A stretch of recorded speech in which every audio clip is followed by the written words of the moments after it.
Kasus korupsi kian marak terjadi yang melibatkan elit di negeri, dari pemerintah daerah hingga menteri. Bahkan Hakim Agung Ghazali hingga Ketua KPK Firly Bahuri. Bagaimana bersikap anti korupsi jika hanya sibuk dengan urusan sendiri?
Benarkah korupsi telah menjadi sebuah budaya?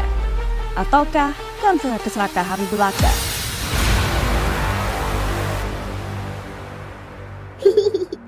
Emang boleh?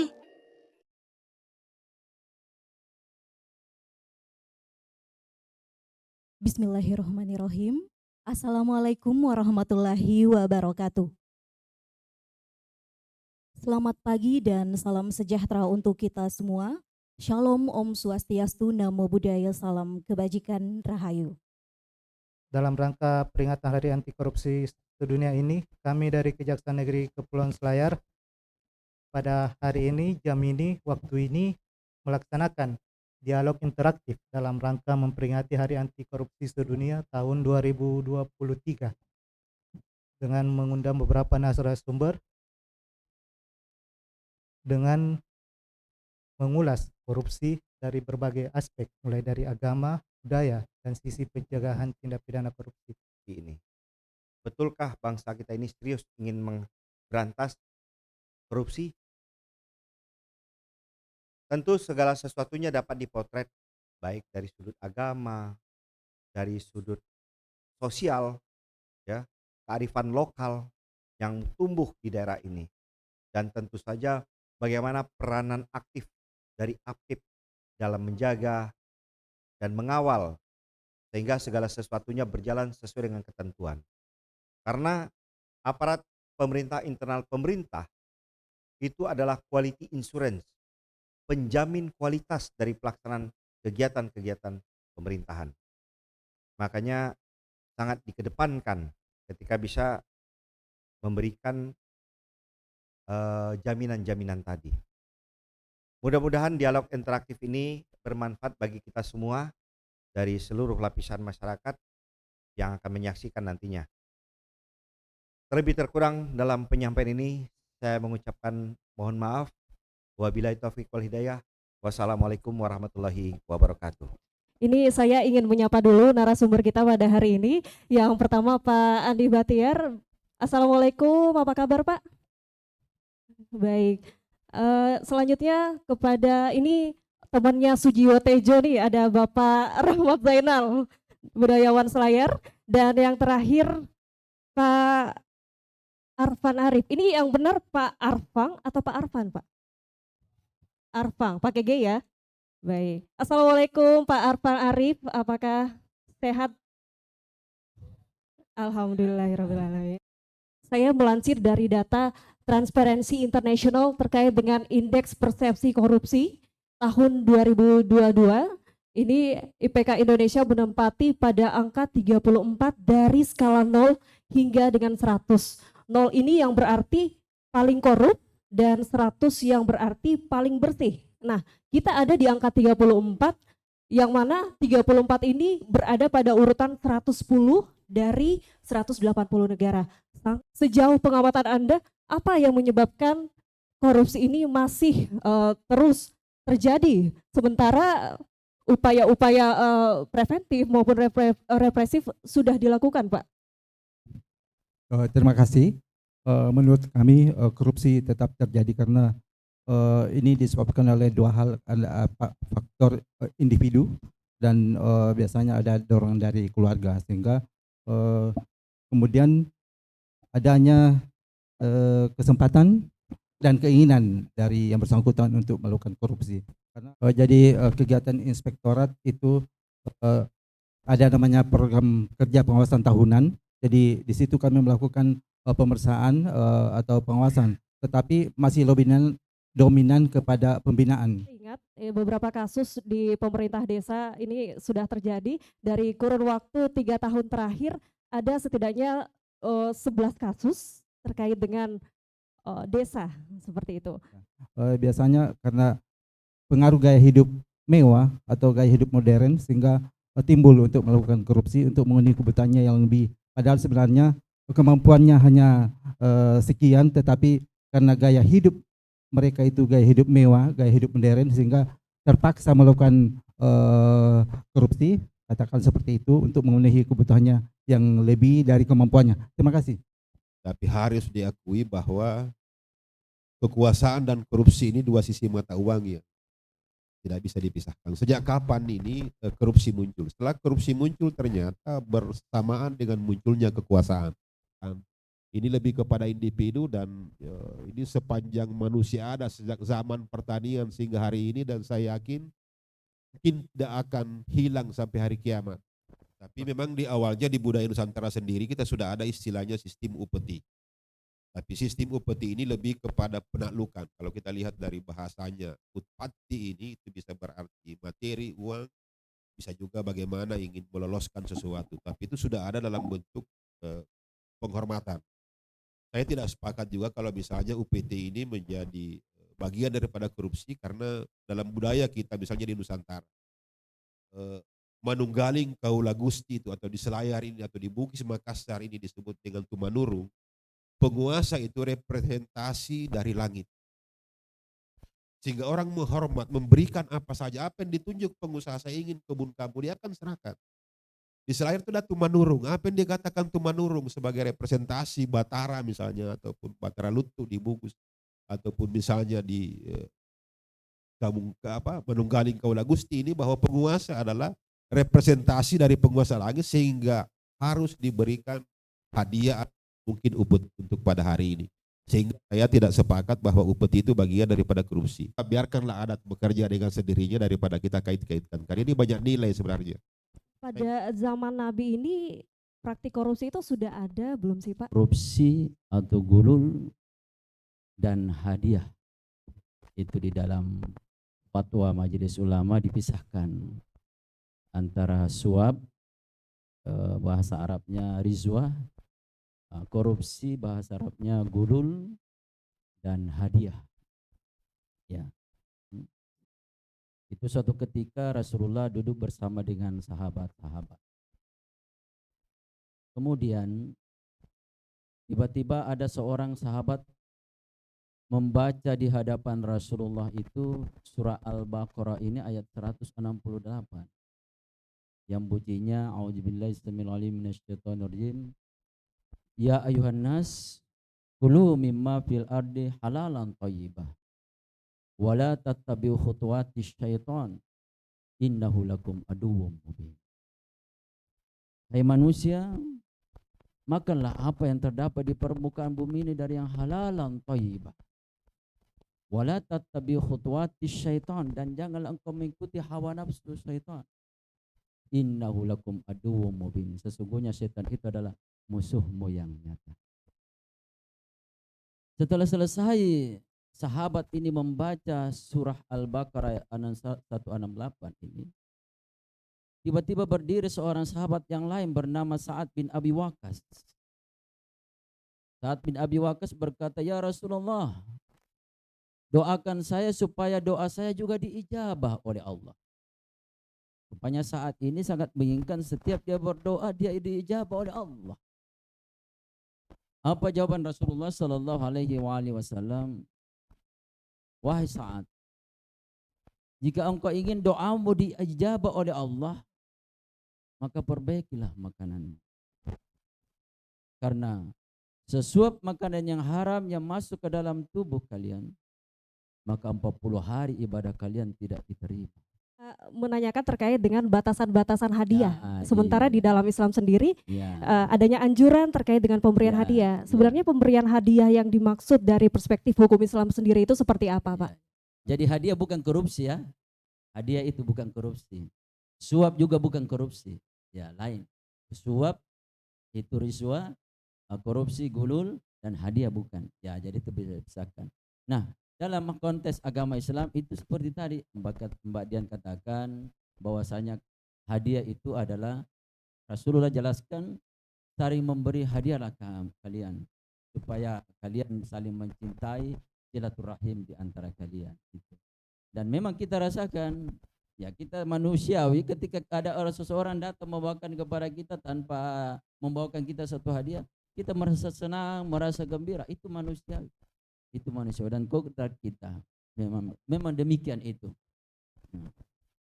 Nah, batasannya di sini ketika hadiah itu diberikan dalam bentuk ketika ini kita sudah sebagai seorang pejabat, ya, seorang pejabat. Jika seorang pejabat itu dia memberikan hadiah ada kaitannya dengan jabatan kita. Nah, kalau mereka memberikan hadiah kepada kita ada kaitannya dengan jabatan kita, itu dalam konteks haram. Di negara yang berasaskan ketuhanan yang Maha Esa dengan 6 agama yang diakui, tapi praktik korupsi masih saja terjadi, Pak, di lembaga keagamaan. Ini ada proyek pengadaan Al-Quran, kemudian ada proyek korupsi dana haji, kemudian ada pula korupsi bantuan operasional pendidikan TPQ Kemenak. Itu perkara di Kabupaten Wajo, Pak, kalau tidak salah 2 tahun lalu. Itu sebenarnya apa yang menyebabkan hal tersebut terjadi? Apakah masyarakat Indonesia yang dinilai religius ini hanya sebuah simbolisitas saja, Pak? Pendapat Anda seperti apa? Di zaman Rasulullah itu, di mana sudah ditegakkan itu syariat Islam, jadi masih ada juga orang yang seperti bid'ah ini. Ya, yang mengambil rampasan peran tanpa seizin daripada Rasulullah. Ini di zaman Rasulullah. Ketika di mana pada saat itu syariat Islam luar biasa. Nah, apalagi di zaman-zaman sekarang ini. kita sudah jauh dari masa Rasulullah. Tetapi ini menjadi tantangan kita, terutama kami di Majelis Ulama, bagaimana kita mencoba mengingatkan kembali saudara-saudara kita. Karena Bagaimana kemudian langkah-langkah yang dilakukan oleh inspektorat sendiri atau kontribusi dari inspektorat ini dalam mengembalikan public trust pemerintah seperti itu? Kami sebagai lembaga penjamin kegiatan supaya berjalan sesuai dengan aturan perundangan yang berlaku secara efisien dan efektif, kami tetap mengedepankan bahwa pengawasan itu kami lakukan dengan objektif dan masih mengedepankan pembinaan. Tetapi apabila dalam kami melakukan pengawasan, pihak OBRIK tidak melaksanakan apa yang kami tuangkan di LHP sebagai rekomendasi, itu pada akhirnya akan masyarakat tahu bahwa inspektorat telah melakukan pembinaan, tetapi pihak OBRIK sendiri yang tidak mengindahkan atau melaksanakan rekomendasi yang kami tuangkan di LHP. Tagline KPK ini semacam agak tersinggung juga kita ini. Berani jujur itu baik, tapi banyak yang nggak berani Artinya ternyata benar. Pak. Tapi dari diskusi ini saya menjadi sadar bahwa ini dimanapun kita berada ada godaan itu. Korupsi, kemudian di daerah lain masih dalam provinsi Sulawesi Selatan ada juga kepala dinas yang melakukan korupsi. Apakah memang budaya atau nilai Sirina Pace ini sudah mulai luntur di masyarakat Sulawesi Selatan sendiri, Pak? Ketika misalnya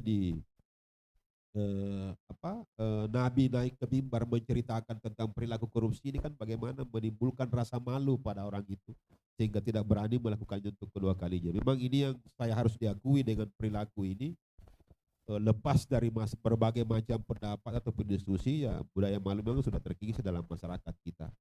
Dan ya jujur memang tuntunan daripada ajaran agama kita, sehingga hal ini tidak boleh sama sekali dilupakan. Kalau istilahnya orang sekarang itu jujur adalah mata uang yang berlaku di mana-mana. Kan terkait dengan korupsi, terkait dengan strategi pencegahannya, saya pertama-tama ke Pak Andi Bahtiar dulu. Strategi pencegahan korupsi di Indonesia, Pak. Salah satu pencegahan adalah dilakukan pendidikan anti korupsi, terutama kepada generasi yang akan datang, sehingga pada akhirnya mereka mengetahui bahwa dampak dan pengaruh dari korupsi itu ke depannya.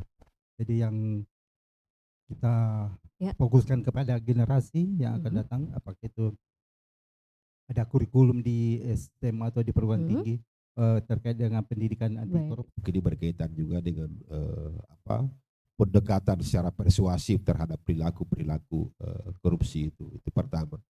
Yang kedua adalah yang dilakukan oleh Nabi Muhammad SAW, bagaimana mengumumkan proses itu sehingga diharapkan bisa muncul budaya malu ataupun efek jera dari pelaku itu.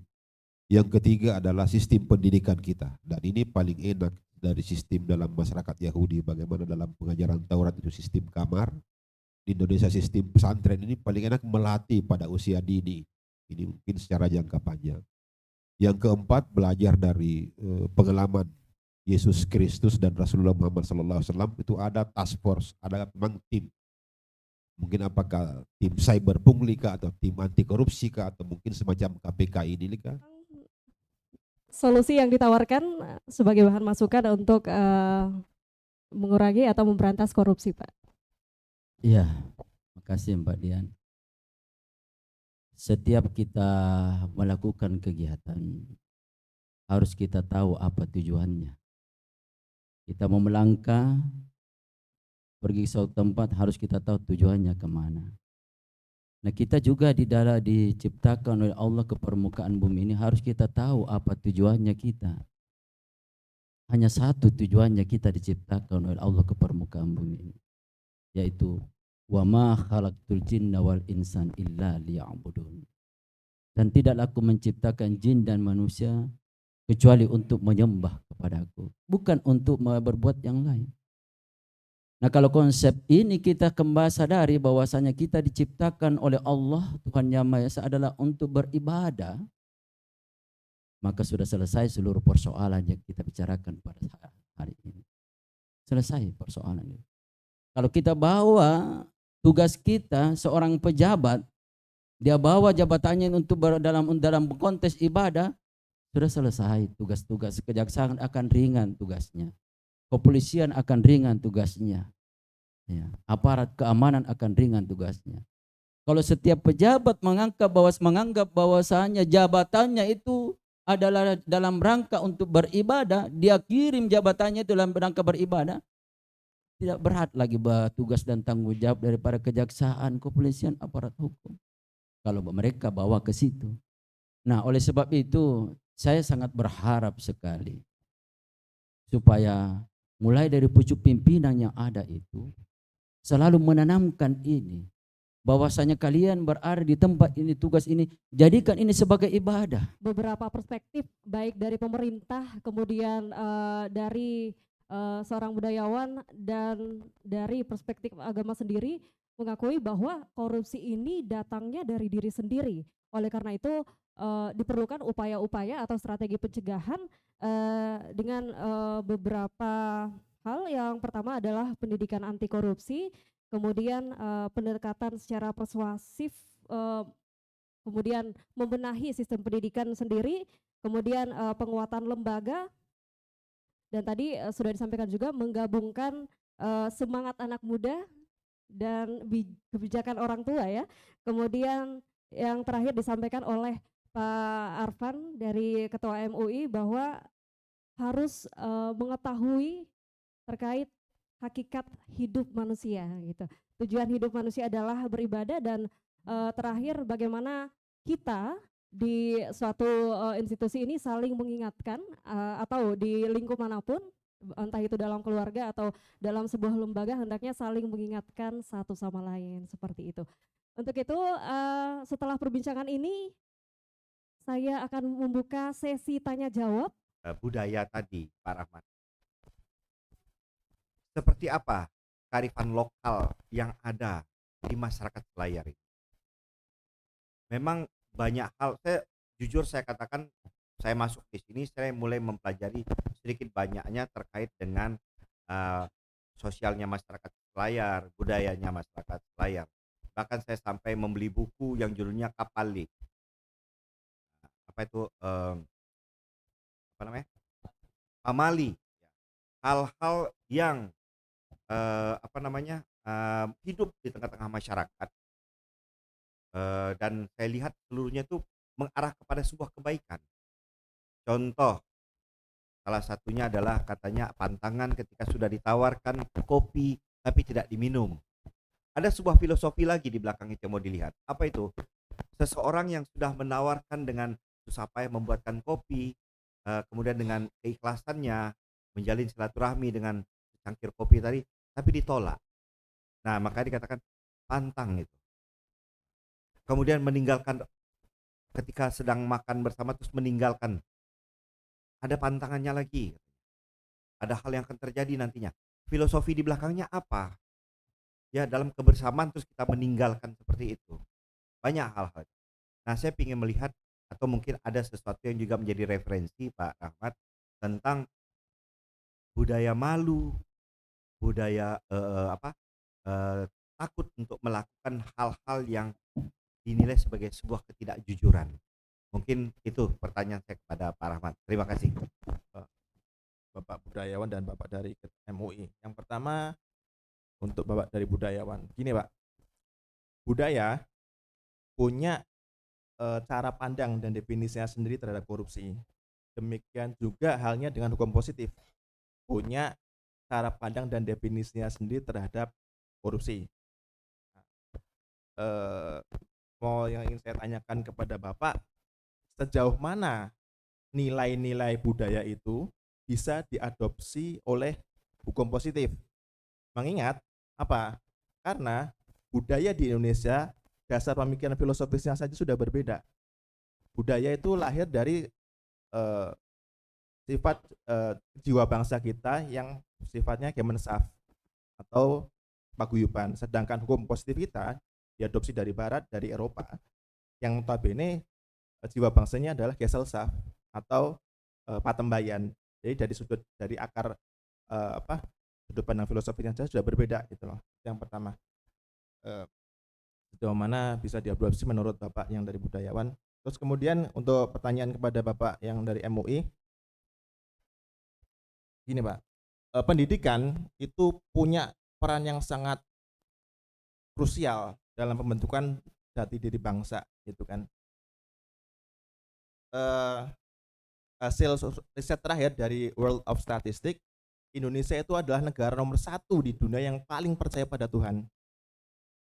Dan yang kedua, materi-materi yang Bapak sampaikan tadi soal ya halal haram terkait korupsi itu sudah sangat sering disampaikan di forum-forum, di ceramah-ceramah, di pengajian, di majelis taklim, dan juga mungkin untuk agama-agama lain itu pasti juga sudah disampaikan oleh pemuka agamanya masing-masing. Tapi pertanyaan yang paling mendasar adalah kenapa hal yang seperti tadi disebutkan oleh MC tadi masih bisa terjadi? Korupsi terhadap simbol-simbol agama tertentu yang jelas-jelas itu sangat ya boleh dibilang ya melukai hati dari umat agama tersebut gitu kan. Pertanyaan saya, apakah ada yang salah dengan pendidikan agama di Indonesia ini gitu Pak? Baik dalam pendidikan agama formal maupun non formal. Itu saja. Terima kasih. Wabillahi taufiq wal hidayah. Wassalamualaikum warahmatullahi wabarakatuh. Jadi dalam budaya masyarakat Selayar itu ada dua sebenarnya dasarnya. Satu dari agama, yang kedua dari kepercayaan mistis. Ini Christian Hersing dalam The Green Gold of Selayar sudah menyinggung dengan panjang lebar. Kaitannya dengan budaya yang berkaitan dengan perilaku sehari-hari ini sebenarnya sangat kaya diwarnai oleh agama di Selayar ini. Nah selanjutnya ini yang kedua ini pertanyaan menarik kedua ini, ya. Pak, ya. Ini Gimana, cara Pak? pandang budaya ke hukum positif dan sejauh mana kontribusi budaya. Jadi ini saya bicara mungkin pengalaman pribadi Pak. Saya tidak terlalu pahami ini masalah hukum positif, tapi kami pernah lakukan di Selayar Pak. Dulu kami punya program CDP, Community Development Planning. Salah satu penyebab renggangnya hubungan di masyarakat kasus hukum Pak. Kadang hanya batas kebun saja, itu mereka sampai ke pengadilan. Saya bahkan pernah dulu ramai, ini hanya masalah satu pohon binti itu karena mereka anggap bagian dari siri. Dalam masyarakat Selayar ada istilahnya rapung. Rapung. Rapung itu adalah satu proses pertemuan di desa dengan mengundang termasuk perempuan dan anak, keterwakilan masyarakat, itu membahas permasalahan apa saja. Sehingga tidak ada kasus hukum ke polisi. Jadi kami dulu ketika kami punya program CDP, salah satu yang kita dorong adalah lembaga yudikatif di desa Pak, melalui rapung ini. Bukan dalam mengadili, tapi bagaimana mengkomunikasikan antara pihak yang bertikai. Itu kan waktu itu masih PP 72 tentang desa. Nah, ini kan belum terakomodir. Kenapa harus masalah kecil sampai kabupaten? Jadi kami menghidupkan rapung ini di samping budaya lokal Selayar, juga ini bagaimana meminimalisir gesekan di masyarakat. Orang Indonesia ini paling ramah, paling baik, paling jujur seluruh dunia. Sehingga Nurhalis Majid mengatakan agama Islam sendiri sebenarnya tidak muncul atau tidak datang di Indonesia. Orang Indonesia sudah baik dan ramah, sudah jujur. Hanya karena butuh akidah sehingga dibutuhkan agama Islam itu untuk menegakkan. Tapi untuk dari animisme dulu, sinkretisme, itu sudah mendidik orang-orang Nusantara ini budayanya menjadi baik, menjadi jujur, menjadi perhatian, menjadi berbagi, sudah ada dalam budaya kita. Tapi kemudian sistem yang membuat kita datang melalui POC, sistem pemerintahan menjadi semakin rumit, ya niatnya mengatur, menata, ternyata ya namanya juga manusia akan mencari celah untuk itu. Dan ini juga yang sudah terjadi dari dulu. Ada juga yang dari struktur, misalnya ada organisasi itu terjalin kerjasama di dalamnya sehingga terjadi korupsi di dalam suatu lembaga.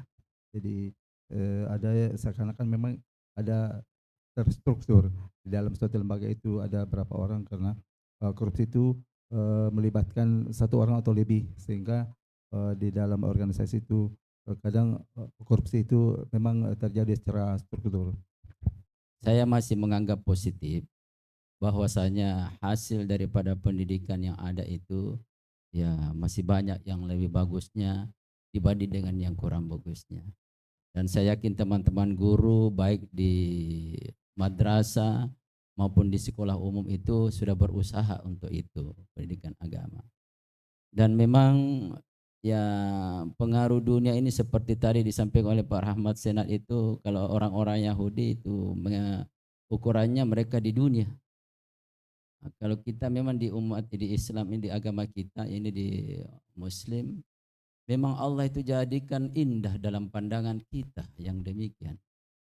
Di dalam Al-Quran Allah Subhanahu wa Ta'ala berfirman, Zuyyina linnasi hubbus syahawati minan nisa'i wal banina wal qanatiril muqantarati minadh dhahabi wal fiddati wa khayli musawwamati wal an'am wal har dzalika mata'ul hayati dunya wallahu indahu husnul ma'ab. Ya Allah memang ungkapkan di dalam Al-Quran bahwasanya memang akan dijadikan indah di dalam pandangan kita ini manusia. Wanita, anak-anak, harta kita, pangkat dan jabatan itu jadikan indah pada mata pandangan kita. Tetapi Allah katakan bahwasanya di sisinya itu lebih baik lagi. Artinya Allah menjanjikan bahwasanya ada yang lebih baik daripada itu. Dia itu bahwasanya di surga nanti akan lebih baik daripada yang ada kenikmatan-kenikmatan yang ada di dunia. Jadi memang Allah akui bahwasanya kita ini akan tergoda dengan yang demikian. Ya, akan tergoda dengan yang demikian. Kita berada di dalam satu puncak kenikmatan saja akan tergoda. Bayangkan Nabi Adam alaihissalam, apa yang kurang tinggal di dalam surga. Kalau kita membayangkan itu surga yang ada di dalam Al-Quran, kemudian misalnya Nabi Adam berada di dalam situ, apa yang tidak indah. Tetapi toh juga Nabi Adam terpeleset, ya, sampai memakan buah khuldin, yang kita ini laki-laki masih ada simbolnya itu di sini, ini jakun di sini, ini menurut sebagian ulama itu adalah simbol bahwasanya laki-laki itu punya jakun. Ya, itu simbol bahwasanya buah khuldin tidak sempat turun. Artinya kenikmatan yang ada itu di surga itu kita sudah rasakan kenikmatan-kenikmatan yang ada, masih mau mencari kenikmatan yang lain. Ya, begitu. Jadi walaupun kita sudah tahu bahwasanya ini adalah sesuatu yang buruk, ya, tapi memang itu kita tidak bisa pungkiri adanya godaan syaitan. Kalau kita melihat dari sisi regulasi kaitannya peran inspektorat sebagaimana peraturan pemerintah Republik Indonesia nomor 12 tahun 2017 ya, terkait dengan kegiatan pembinaan maupun pengawasan. Khususnya di pasal 19 kalau nggak salah ya. Ada beberapa langkah-langkah yang dilakukan oleh inspektorat dalam rangka melakukan pembinaan maupun pengawasan. Nah, kalau saya kaitkan dengan hasil-hasil pengamatan kami, hasil-hasil sosialisasi maupun penerangan hukum yang kita lakukan, yang kemarin sudah kita lakukan bersama-sama dengan Dinas Pemberdayaan Masyarakat Desa, ternyata ada informasi-informasi yang kita peroleh bahwa ada beberapa item-item yang tidak terlaksana. Khususnya kita ambil contoh terkait dengan pengelolaan keuangan desa. Karena di pasal 19 itu kalau nggak salah juga menyebut terkait dengan pembinaan dan pengawasan dalam hal keuangan desa. Yang saya dapati seperti ini, Pak.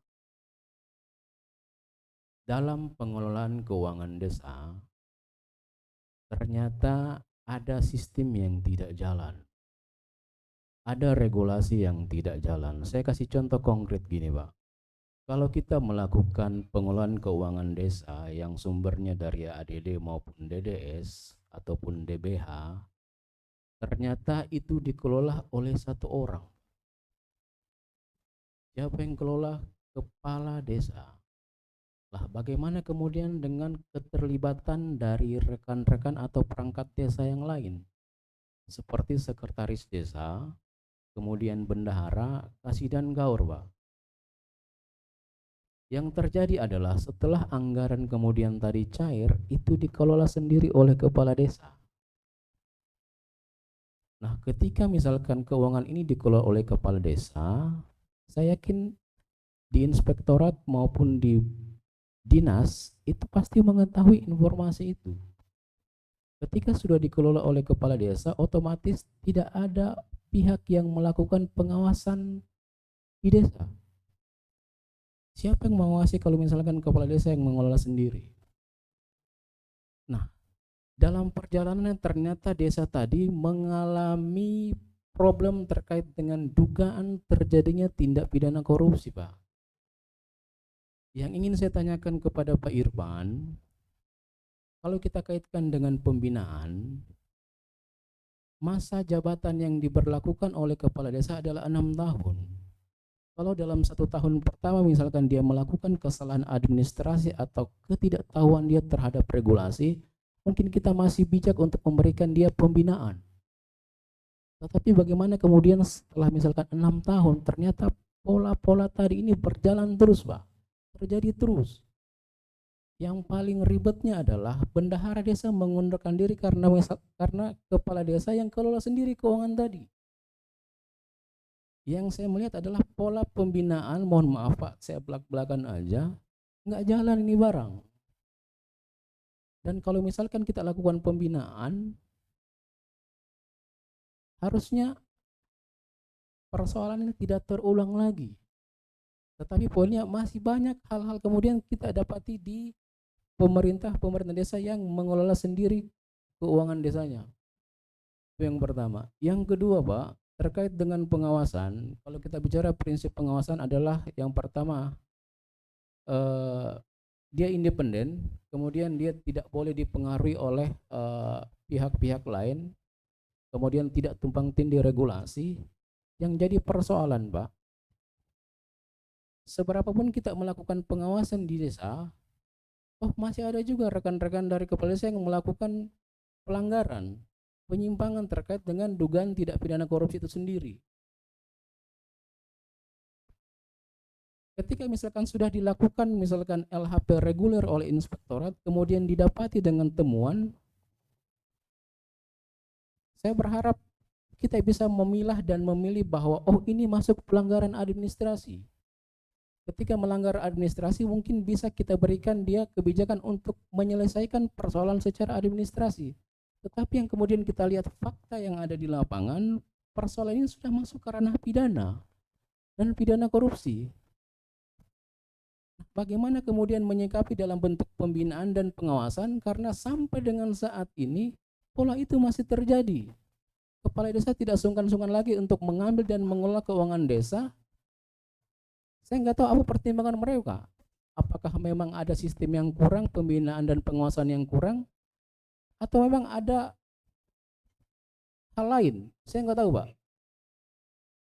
Kemudian yang berikutnya, yang ketiga, saya ingin tanya belak-belakan lagi, Pak, uang hasil temuan yang diperoleh dari hasil pemeriksaan yang menjadi rujukan inspektorat kemudian direkomendasikan untuk dikembalikan ke kas desa, menimbulkan problematika, Pak. Menimbulkan persoalan baru. Saya kasih contoh, ketika misalkan salah satu desa kemudian mengembalikan temuan tadi ke kas desa, ada informasi bahwa uang tadi uang dari hasil anggaran dana desa itu sendiri. Siap.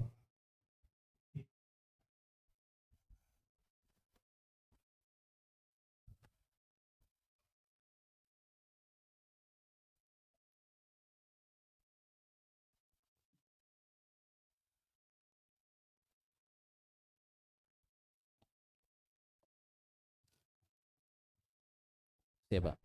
Terima kasih, Pak. Saya lanjut.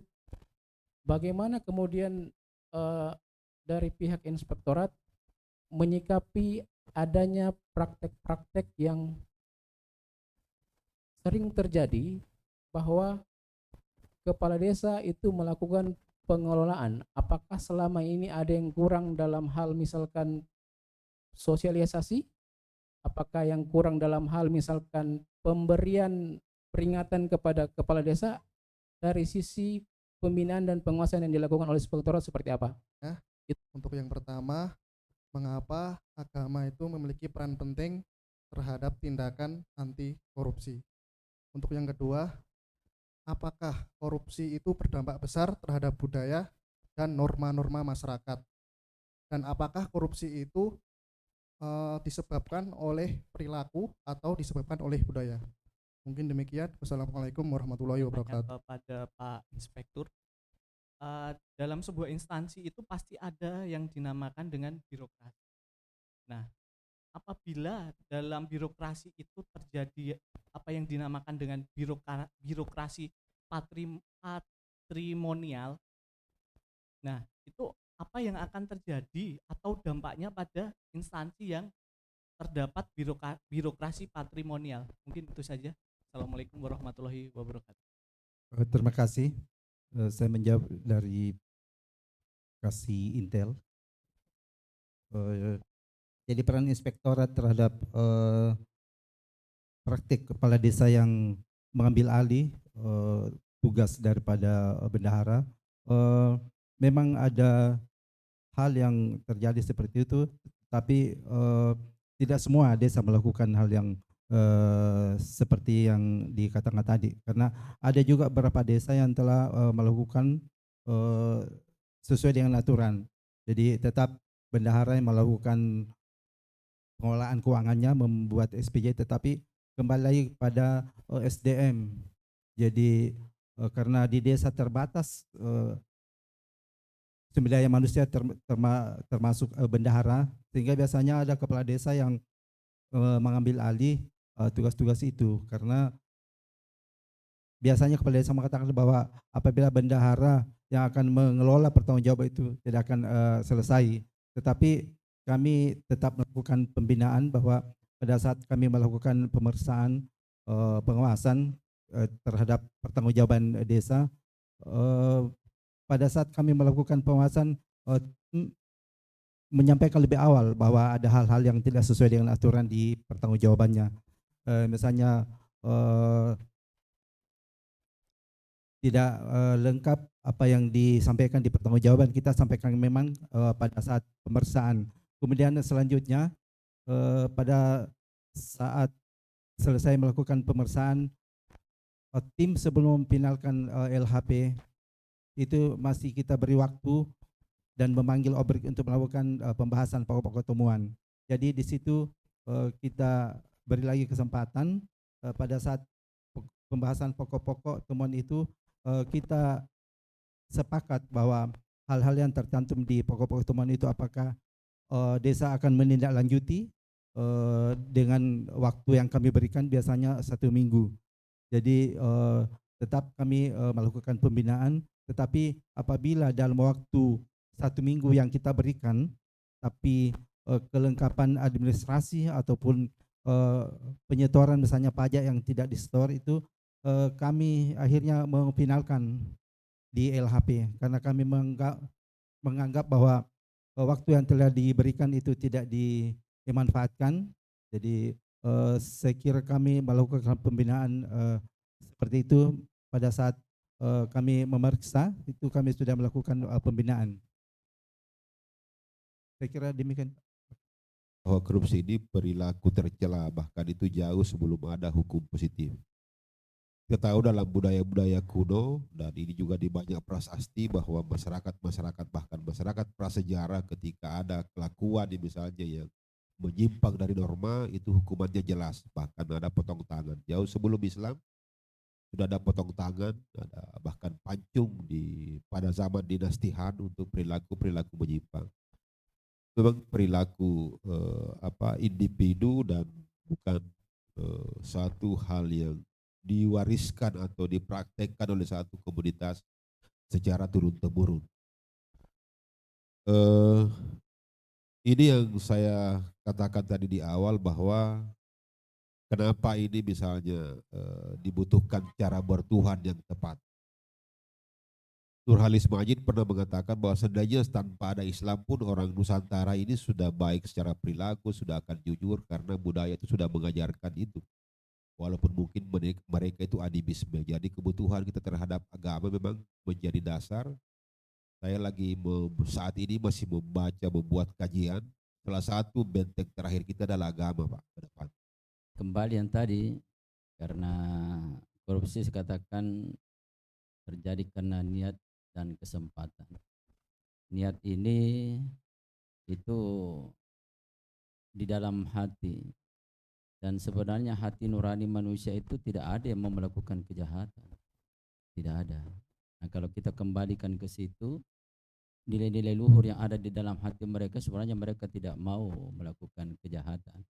Cuma karena faktor lingkungan yang dia gambarkan oleh Allah di dalam Al-Quran tadi, sujudin linnasi hubbus syahwati dan seterusnya, itu yang mempengaruhi sehingga orang melakukan kejahatan. Nah, memang berdakwah itu jangan henti, karena Allah sampai bersumpah di dalam Al-Quran, wal as, demi masa, sesungguhnya kita ini semua manusia dalam keadaan rugi. Innal insana lafi khusr, kecuali apa? Illal ladzina amanu. Tidak cukup hanya dengan beriman, wa amilus shalihat. Tidak cukup dengan hanya mengerjakan amalan saleh, beriman, beramal saleh, tetapi wa tawasaw bil haq, berpesan-pesan kepada kebenaran, dan wa tawasaw bis sabr, dan berpesan-pesan kepada kesabaran.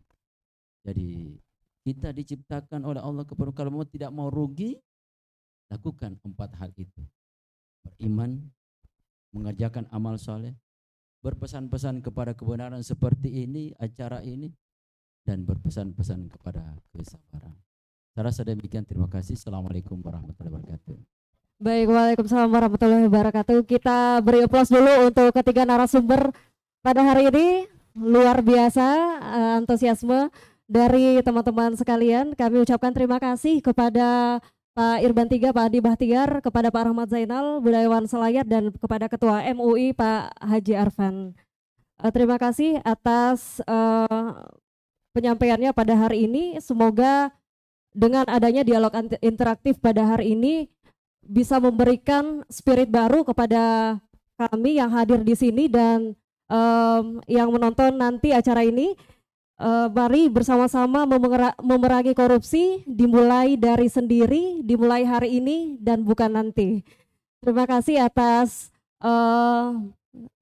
perhatian teman-teman sekalian, Bapak Ibu sekalian. Dan terakhir saya ingin menutup dengan sebuah pantun. Mohon dibantu ya cakepnya. Jalan-jalan ke Silajara, ingat ki singgah di Gong Nekara. Selamat memperingati Hakordia. Ingat ki jaga diri, keluarga, dan institusi kita. Belibet lagi yang terakhir.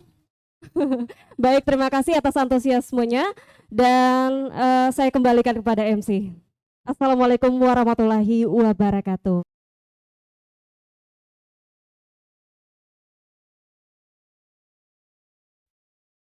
Rabbana atina fid dunya hasanah wa fil akhirati hasanah wa qina adzabannar. Subhana rabbika rabbil izzati amma yasifun. Wassalamu alal mursalin. Alhamdulillahi rabbil alamin. Assalamualaikum warahmatullahi wabarakatuh.